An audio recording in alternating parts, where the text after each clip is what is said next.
Actualité la ñuy tàmbali ak Moustapha nga ne non-lieu pour Aïda Ndiong, fin de mission pour la CREI. waaw xam nga cour de répression de l'enrichissement illicite cour la boo xam ne ci jamonoy Abdou Diouf lañ ko créé woon.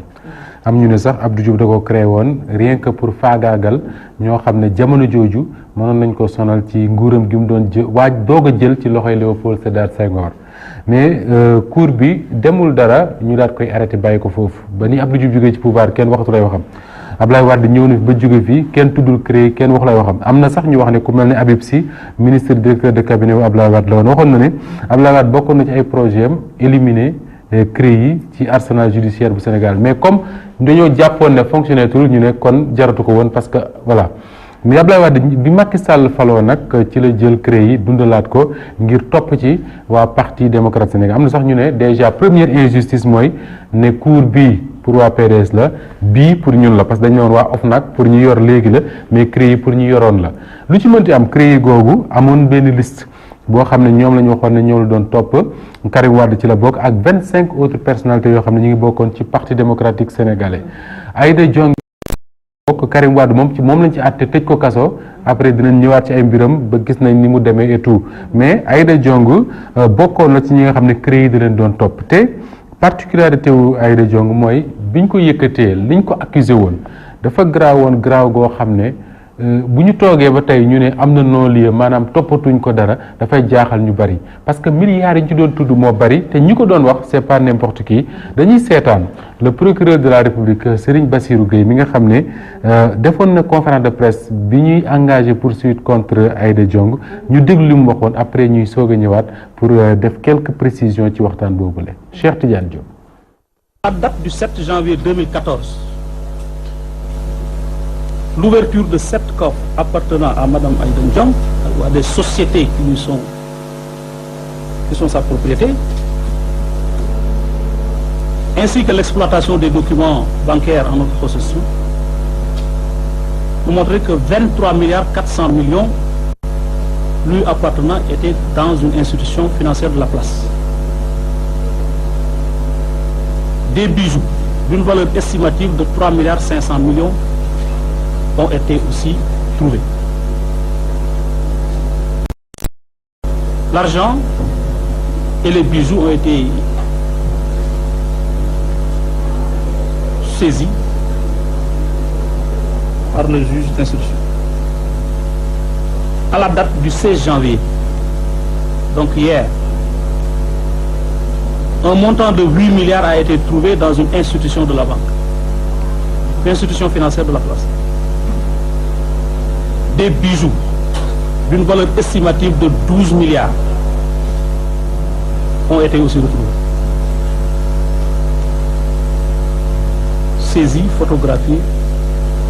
et laissés donc sous la garde de cette institution financière. Aujourd'hui, 250 000 euros ont été retrouvés dans une enveloppe, dans un coffre lui appartenant. 20 000 $ aussi, et des bijoux d'une valeur de 600 millions. En résumé, l'estimation provisoire des biens retrouvés se chiffre à 47 milliards 15 millions. ma ngi noonu conférence de presse bi procureur moo ko defoon mais li jaral leeral Fabel moo di ne Aïda Ndiong dañ ko doon topp ci ñaari procédures yu bokkul xam naa Pape Ndiaye bu fi toogee dina ko gën a leeral bi ci njëkk mooy affaire li procureur di waxtaani nii dafa nekk procédure boo xam ne bokkul woon ak bi CREI yi doon toppee Aïda Ndiong boobu dañ ne woon ni ko doon poursuivre ci wàllu escroquerie ak détournement de deniers publics beneen bi boobu la ko CREI yi doon topp ñu ne corruption la ak enrichissement illicite nag mënuñu ko tudd ci dossier bu mel nii te évoqué wuñ 47 milliards yi nga xam ne moom la procureur wax ak ay takkaay yoo xam ne valeur 3 milliards nanga maanaam yu procureur wax li am solo te ma tax ma dellusiwaat ci wax ji moo di ne ni ñu présenté femme bi Aïda Ndiong ni ñu présenté comme li nga xam ne moom la yoroon ci milliards Sénégalais bu ko dégg da nga naan kii moom daanaka na ma yàlla jégal ci ni ma ko nar a waxee mais tegoon ko jël balu fetal dóor ko rek moo gën parce que da nga naan kii nan la war a def pour am autant de milliards te à l'époque les avocats de Aïda Diong attiré woon nañ attention wu nit ñi ci waxu procureur ji que ni bokkul trop ak ni nga xam ne noonu la mbir yi demee ñu bari wax nañ ne li taxoon ñu sonal Aïda Diong doon ko topp noonu bokk na di yaakaaroon ne alal ji mu yor alal la ju démocratique sénégalais ak candidat am pour ñu delluwaat au pouvoir mais li am solo tey moo di ne defal nañ ko non-lieu maanaam wàllu enrichissement illicite ak corruption moom kenn toppatu ci Aïda Diong léegi mu des beneen procédure boo xam ne moom la Ismaïla Madior Fall ministre de la justice wax ne li nga xam ne moo doon alalu Aïda Diong te nangu woon ko ci procédure boobu nga xam ne les tribunaux de enfin réguliers ñoom ñoo ko atte woon yooyu moom kenn du ko delloo est-ce que loolu mooy dugg ci li procureur di wax wala déet mbir mu ñu war a leeral la mais li am solo rek moo di ne CREI yi dañ koo tegoon ngir topp ay doomu aadama yoo xam ne liste la woon ne ñii alal ji ñu yor nañu ñëw justifier nan lañ ko amee jusqu'ici waxuñu ne Aïda Diong justifier na pour préciser wala ba prouver que ne alalam ji ni mu ko amee c'est de manière illicite de la même manière ñu bari wax nañ ne Karim Wade bi ñu ko doon topp wax nañ lu bari ne bul fàtte ne ñi ngi déparé woon ci 694 milliards am na sax ñu ne woon 1000 milliards 694 milliards ñuy wàcc di wàcc ba ci 115 milliards te nee nañ 115 milliards yooyu ba léegi amul fenn foo xam ne mën nañ dem ne fekk fa ne fii la alal ji nekk lii mooy ay bien wu et d'ailleurs immeuble yi ñu waxoon sax ne moom delloo nañ ko Ablaye Wade temps yi weesu kër yi ñu waxoon ne moom moo ko moom alors beneen bi moo di ne su fekkee ne kooku toppoon nañ ko ba léegi ne alal jooju gisuñu ko xamuñu fan la nekk kii moom dañ ne woon fii la alalam nekk ak fii su kii amee non-lieu kële nan la war a demee lu ci mënti am rek moo di ne Sénégal ñu bëri dañ koy laaj mooy nan lañ mën a jógee yëkkati accusation yu grave nii teg ko ci nit topp ko pendant ay at parce que bul fàtt ne procédure duré na lu ëpp 4 ans ñu yem ci loolu ñu jékki-jékki ne am na non-lieu est-ce que daam boobu su fekkee ne loolu lépp ñu tegoon ci moom defu ko dañ ko war a defar réparation ou pas muy de grandes questions mais li am solo et loolu man mooy question bi may laaj ci chronique bi la moo di ne CREI yi tey daanaka mën nañ wax ne mën nañ ko ñaanal dem si yàlla CREI yi parce que li nga xam ne moom moo taxoon ñu teg ko fa dafa mel ne li ñu bëri doon wax que ni atte Karim Wade moo ko taxoon a jóg parce que bi mu ko defee ba léegi gi déggatuñ fi kenn koo xam ne nee nañ CREI woo na ko déggatuñ fi kenn koo xam ne nee nañ CREI mi ngi koy topp déggatuñ fi kenn koo xam ne dem na kaso ndax CREI déggatuñ fi kenn koo xam ne CREI atte na ko Aïda Diong bi nga xam ne moom lañ yaakaaroon ne mooy clientam bi gën a mag jamono ji nee nañ defal nañ ko non-lieu kon ñi doon wax ne CREI la bu ñu tegoon pour régler ay problème ñooñu amuñu tort beneen bi mooy soxna si nga xam ne mooy Mimi Touré Aminata Touré waxoon na fi jamono jéene CREI yi nangu na enfin traque des biens mal acquis permettre na ñu jël nangami milliards ba liñ doon cité woon nañ ci xaalis bi ñu jëlee woon ci Aïda Diong su fekkee ne tey xaalis boobu ci la bokkoon cela veut dire quoi dañ ko war a delloo Aïda Diong donc xaalis boobu ñu tuddoon ne ci lañ ko jëlee nañ ci wàññi li nga xam ne moom lañ jëlee woon ci Aïda Diong muy mbir moo xam ne je crois que li wolof di wax kenn xamaguñu fu wànneen di mu njëkki gëtam foofu lañ jëm affaire bu compliqué la bu doy waar la voilà. man mbirum CREI fi mu nekk damaa dem def ma dépassé parce que bu fekkee ne kilifa yi autorités yi ñoom ñoo génnoon ne CREI yi recouvré na ñoom si seen biir ñuy waroo si chiffres yi mu recouvré où est la vérité kan moo ñu war a mën a éclairer ci loolu comme que ñoom ñi nga xam te ne ñoom ñoo jël kuréel googu ba léegi taxawal ko muy continuer def liggéeyam mais comme ni nga ko waxee y avait 25 personnes qui ont été citées ci mbir mi ñaar lañ ci kii peut-être mbirub Tahibou Ndiaye xamuñu fan lañ koy placer kenn xamu boo paree man li ma ci gën a métti Tafa mooy benn point quand le garde des Sceaux se permet di génn di waxaat fi ñu waxee non-lieu bi seddagul mais am na beneen dossier bu toog di xaar te li ma lay dolli ci li garde des Sceaux wax bala ngay àggale moo ne gis nga man dafa am lu ma déglu Ismaïla Madior di ko wax daanaka mooy dama rey parce que dafay expliquer li mu expliquer loo xam ne ñi lire journal Walf Quotidien lendemain wu annonce non-lieu bi daanaka leen ministre wax yëpp liiroon nañ ko déjà parce que Pape Ndiaye bind na procédure yi ni mu demee ak lépp li nga xam ne moom la non-lieu bi concerné ak li mu concerné wul. ci même journée bi ci le ministre bi génn pour répéter exactement ce que Pape Ndiaye avait déjà écrit ma ne kon jarul woon muy génn parce que mënoon na rek Sénégalais dem référé bu dans le journal Walf Quotidien vous comprendrez parce que il répète exactement li nga xam ne moom le journaliste boobu la bind. cela veut dire quoi que ni sortie bi jaru ko woon parce que en réalité booy génn pour expliquer nit ñi ne way non-lieu bi lii la concerné wul li cela veut dire quoi que ni y a une gêne. tey jii l'État est gêné par rapport à cette affaire là te leneen li nga xam ne moo am te moo nar a am ñu bari ragal ko en tout cas moo di ne est-ce qu'il n'y a pas un deal derrière tout cela est-ce que tey jii amul lu nar a xew loo xam ne ñun xamaguñ ko parce que bul fàtte mu ko ne ñu bari dañoo jàppoon ne gëm ko sax ne Aïda Diop évoqué lu mel noonu bu nekkee Dakar que ni dañ koy sonal parce que dañu yaakaar ne xaalis boobu wax naa ko sax waa parti démocratique sénégalais bi mooy seen trésor de guerre bi ñu nar a demee en 2019. est-ce qu'il n'y a pas eu entente pour que loolu bañ a àgg ci le parti démocratique sénégalais est-ce que ni ko ñenn ñi évoqué dans les sites internet depuis quelques jours que ni moom Aïda Diong narul dem fekki nu ñu koy waxee sax nguurug Macky Sall gi yooyu yëpp ay question la yoo xam ne li muy reposer rek mooy la crédibilité même de la CREI parce que tey voilà les politiques li ñu bëgg am nañ ko ci kaw. même démb kii barki démb autant pour moi ci émission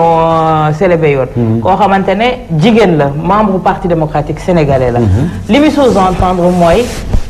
Aïda Mbodj. Aïda Diong autant pour moi dafa nar a transhumé. li muy sous-entendre ci biir débat bi loolu la wax dil la boo xamante ne xaatim nañ ko ak lu ci mënti am. ak lu ci mënti am. tey suñ demee ba ñoom ci seen bopp nguuru Macky Sall toog ne war nañu revoiraat mode de fonctionnement CREI yi. c'est qu'il y a problème. ndax nekkuñu ko di ko tailler à leur mesure ba nga xamante ne ñoom suñ fi jógee duñ leen inquiéter. wala ñoom depuis le début xam nañ ne CREI yi mode de fonctionnement moom dara baaxu ci. mais ils ont laissé faire parce que ça les arrangeait. moo tax ma d'accord ak Baba parti démocratique sénégalais bi wax ne CREI yi moom il n'est pas question ñu koy réformer wala ñu koy changer nañ ko bàyyi noonu rek.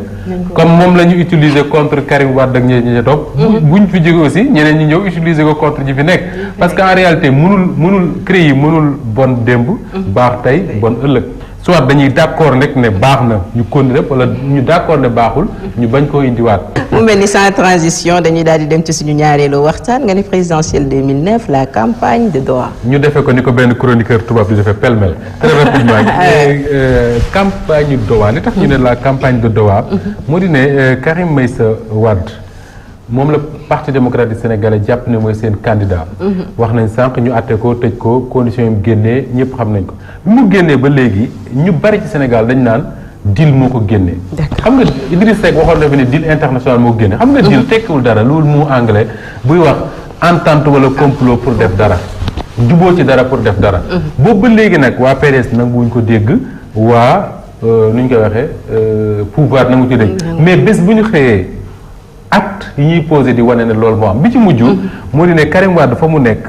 dafa am ay sénégalais yoo xam ne ñoom lay jokkool am na sénégalais yoo xam ne ci journalistes yi ci sëriñ si ci ñeneen ak ñeneen ñu bari day jël seen ay téléphone am di leen woo di waxtaan ak ñoom bokk ci bu yenn événement yi amee aussi mu def li leader politique yépp def Ndar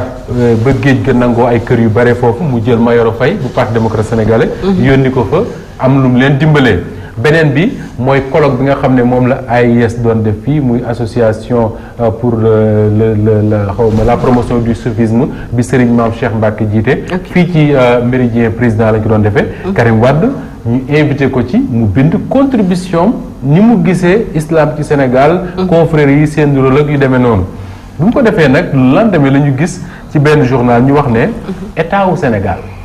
moo bind waa Qatar bu nga Karim Wade nekk ne leen na respecter les termes xam naa accord bi ñu jubóowul mooy maanaam tant que mu ngi ci réew moomu du wax ci wàllu politique. Cela veut dire quoi que ni am na bi mu fiy jógee am na entente nañ waxante dëgg bi mu fiy jógee am na lu ñu négocier ba wax ne xëy na mën nañ koo bàyyi mu dem waaye bu demee tamit fi muy nekk mooy prison à ciel ouvert maanaam mën na nekk foofu mais nag amul droit dem fii amul droit dem fee amul droit wax li amul droit wax li muy jàngal bu njëkk beneen bi moo di ne Karim Wade ci boobu wax na ne candidat la en 2019 moom sax dem na ba ne moom mooy candidat au peuple man xaw ma kuy candidat au peuple mais en tout cas moom nee na mooy candidat au peuple su fekkee ne candidat la en 2019 cela veut dire quoi que ni dina ñëw te dégg naa parti démocratique sénégalais muy l'ambassadeur Sayer Gueye mu ne à partir du 14 mars semaine prochaine Karim Wade dina poser ay actes yoo xam ne dinañ xam ne candidat pourquoi la date du 14 mars loolu moo jar a laaj mais li leer tey ji moo di ne état wu Sénégal su fekkee ne moom moo wax waa Qatar ne nañu wax ci seen waa ji ne li muy wax ci Sénégal ak ni muy politiquer dafa bëri su fekkee ne état wu Sénégal ñu wax loolu cela veut dire quoi que ni li ñu doon bañ depuis toujours que ni am na lu ñu déggoo ba génne ko fi waa ji génnu fi en toute liberté loolu am na parce que Karim Wade wax na ne bi mu fiy génn li mu bëggoon moom mooy bu génnee kaso dem Touba seeti ay ñi ko doon jàppale ak yooyu mayu ñu ko cela veut dire quoi que ni état wu Sénégal am na lu mu fi génne am na lu ñu déggoo te déggoo googu mooy feeñ bés bu ne loolu moo tax ñu wax ne li muy politique dafa bari. Voilà. Alors dañuy daal di dem ci suñu ñetteelu waxtaan mooy bi nar ak ndax képp actualité bi nga ne sitting à la place de Washington l'opposition va-t-elle oser? Alors place Washington mooy dal ga nga xam ne foofu le ministère de l'intérieur nekk. opposition au Sénégal dañ ne tey ci àjjuma ji bu 11h jotee. fa la ñuy dem sitting. D'accord. Alors sitting boobu nag li leer mooy kenn du ko autorisé. parce que li tax li fi état wu gouvernement wu Sénégal bii di taxaw. pour wax ne du ko autorisé ñi bëgg a sitting tey ñoo ko may ma wax la ko tey parce que arrêté Ousmane Ngom xam ne 2011 la ko Ousmane Ngom signé woon boobu moom mooy ministre de l'intérieur pour interdire lépp luy manifestation ci Dakar centre ville quoi Dakar plateau affaire yooyu interdire arrêté boobu nag ba léegi mi ngi valable parce que kenn dindiwu ko dina war rek li nga xam ne moom mooy contradiction wu classe politique gu Sénégal. parce que tey ñi taxaw ne arrêté boobu arrêté bu liberticide la duñ ko respecté mais ñoom la woon. parce que Ousmane Ngom bi mu koy def le PDS moo nekkoon au pouvoir. te tey le PDS c'est le principal parti d'opposition bi nga xam ne moom moo bëgg a manifester foofu. donc tey li mu leen di opposé mooy li nga xam ne ñoom ñoo ko tegoon muy benn donc ñaareel bi di est-ce que état normal un pays normal. mën nañoo taxaw naan. du ñu manifester fii du ñu manifester parce que bu fekkee ne pouvoir Macky Sall bàyyi nañ loolu ba léegi muy daw cela veut dire quoi que ni tey am na des Sénégalais et des Sénégalais. am na Sénégalais yoo xam ne fa ñu dëkk di fa liggéeyee seen i bureau nekk fa. kenn waru fa manifester. am yeneen Sénégalais yoo xam ne fa ñu dëkk di fa liggéeyee seen i bureau nekk fa seen i commerce nekk fa muy ñi dëkk waa Médina ñi dëkk waa Centenaire ak waa Colobane ñooñu moom fañ nekk mën nañ fa manifester mën nañ ko toj mën nañ ko taal amul benn problème mais ñi dëkk plateau ak ñi fay xëy di fa liggéey fañ nekk moom kenn du fa manifester kenn du fa toj cela veut dire quoi que ni li ñuy woote ñun que ni ñëpp a yem ci état bi ñëpp a yem ci loi nekkul parce que xar nañ ñaari Sénégal bul fàtte nag ne plateau googu ñuy interdire ko fa manifester mais place de l'indépendance amoon na sitting wala boog rassemblement bu fa Walfadjri defoon ak Sidi Lamine Niass bu dara xewu fa cela veut dire quoi que ni bu ñu encadré une manifestation comme ça mën na am sans problème mais man li ma ci bëgg a retenir rek moo di ne nguuru Sénégal gi fi nekk léegi mooy nekkuñu ci dëgg di interdire fu ñuy manifester fu ñu dul bàyyi nekkuñu ci dëgg opposition bi nga xam ne ñoo bëgg a sitting tey nekkuñu ci dëgg li tax nekkuñu ci dëgg mooy li ko interdire ñoom ñoo ko def arrêté Ousmane Ngom ñoom ñii la Ousmane Ngom ba mu koy def premier ministre du Sénégal Souleymane Ndéné Ndiaye la tudd président bi tudd Ablaye Wade Doudou Wade nekk président de groupe Omar Sarr nekk ci gouvernement ba Madické Niang ci gouvernement ba Modou Diop Decroix ci gouvernement ba ñoom ñooñu ñoo war a manifester tey donc bañ koy def la taxoon ñu ko doon def xëy na dañu yaakaaroon ne duñ jóge ci nguur gi mais jóge nañ ci tey ñu tegal leen liñ doon bañ cela veut dire quoi que ni il faut que ci réew mi ñu fexeel leen mooy nga nekk opposition nga nekk pouvoir ngay xalaat ne ëllëg mën nga nekk ci nguur gi te li nga doon bañ bul nangu di ko tege tey jii Macky Sall li ko ñu bari meree bokk na ci ne li taxoon ñu doon xeex ñu ko doon teg ay injustice ci Sénégalais yi ba xeex Abdoulaye Wade ba mu jóge fi bi mu ñëwee dakkalu ko am ñoo xam sax ñoo dafa yokk ñii tamit de ci nguur gi dinañ comprendre à partir d'aujourd'hui que ni bu ëllëgee xëy na bu ñëwee ci pouvoir bi am na acte yoo xam ne bu ñu koy posé dañu xam ne ëllëg mën na dal ci ñëw parce que tey arrêté Ousmane Ngom bu amul woon dina jafe pour nga interdire une manifestation là-bas mais tey pouvoir bi ban pour man gouvernement Macky Sall ils sont à l'aise soo leen waxee rek ñu ne arrêté Ousmane Ngom arrêté Ousmane Ngom ku ko fi teg yéen a ko. mais Tafa xam nga ñoom Macky bi ñuy manifester en 2011 ak yi ni mel loolu daf leen doon gàllankoor li ci bëri. bien sûr moom ci meeting taxaw na woon ne su faloo li muy njëkk a def mooy. arrêté décret boobu. wallaay dëgg la. mu dindi ko. mais boobu ba léegi dindiwu ko. parce que mi ngi koy arrangé. mais tey jii loolu décret la mais décret dem tey bu mu mel ni lu ñu érigé en loi itam. loolu la Oumar Sarr wax suma jumlu parti démocratique sénégalais mu ne loolu décret rek la te Sénégal am nay loi am na constitution te constitution wu Sénégal moo sut décret bu mu mënti doon. te moom moo wax ne sénégalais bu bëgg a manifester moom na manifester fu ko neex d'accord naa ci ak ñoom mais en 2011 aussi constitution yëpp moo waxoon ne constitution. te teewul booba interdire nañ ay manifestation te booba Oumar Sarr dénoncé wu ko Madické Niang dénoncé wu ko Doudou Wade dénoncé wu ko Mamadou Diop Decroix dénoncé wu ko dañoo waxante dëgg rek